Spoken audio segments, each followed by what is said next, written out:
Hi, in our last video we were looking at the DAPI dye, which is essentially a type of fluorescent dye used for immunofluorescence.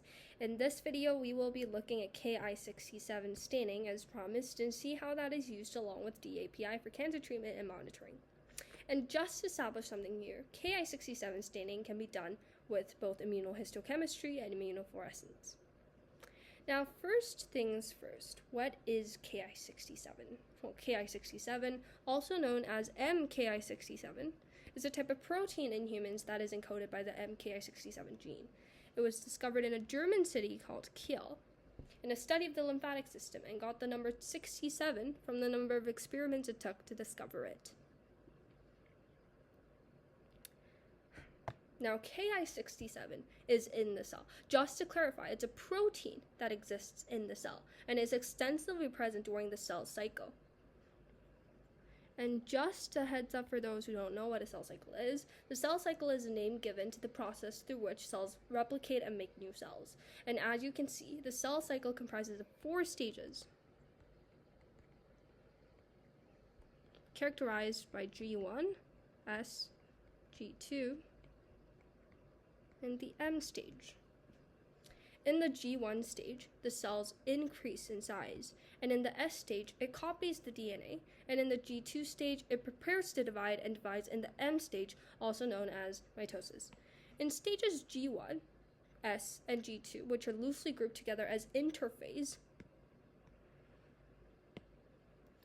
and during this stage, the KI67 protein is located in the cell nucleus.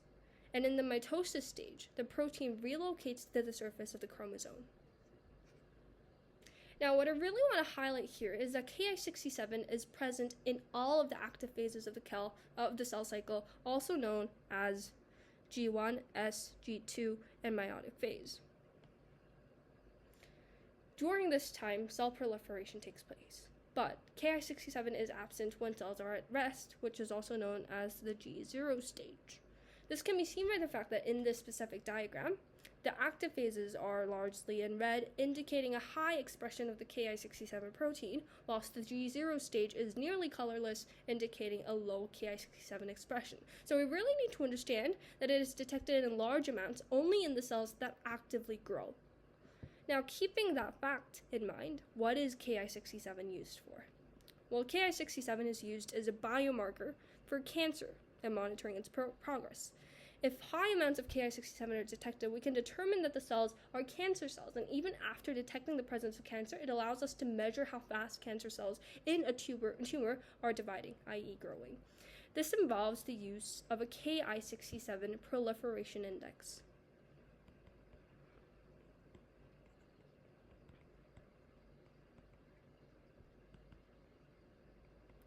which essentially divides the number of KI67 positive tumor cells with the total number of counted tumor cells. A KI67 score of around over 30%, I'd say, is considered pretty high.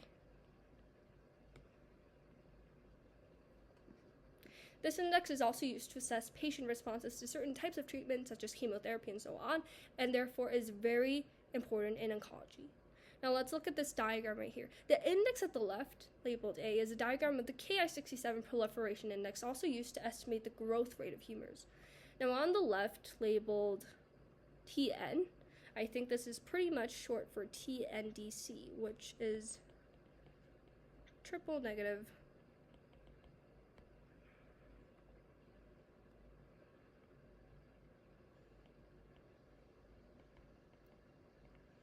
breast cancer, which is essentially a very aggressive type of invasive breast cancer. And it around seems to have a median percentage of 47%. Now on the right, the non-TNBC tumor, which is represented as NTN, I believe for short, has a lower but still very high proliferation index of around 30%.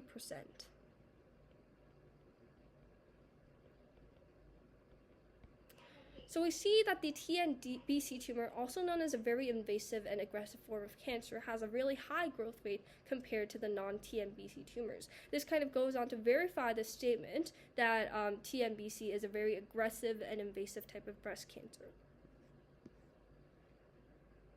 Now, KI67 can be treated with both immunohistochemistry staining and immunofluorescence. When it is treated with immunohistochemistry, it kind of looks like this.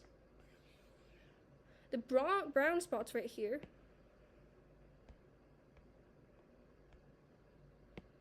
indicate actively proliferating cells where KI67 is present, and as for the picture, it kind of looks like it has around 50 to 80% nuclear positivity. Now, the type of dye that is used for staining this specific specimen seems to be the DAB dye,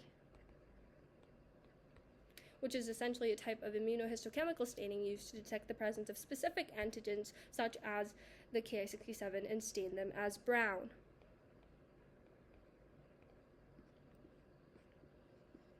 Now, when we stain KI67 with immunofluorescence, kind of appears and we get a specimen something like this. This is essentially an immunofluorescence analysis of HeLa cells. And we will be focusing on the KI67 protein staining on the left here. Now, the green fluorescence looks like it's either, probably, I'm guessing, FITC or Alexafluor 488, and the bright green fluorescence here indicates the presence of high concentrations of KI67.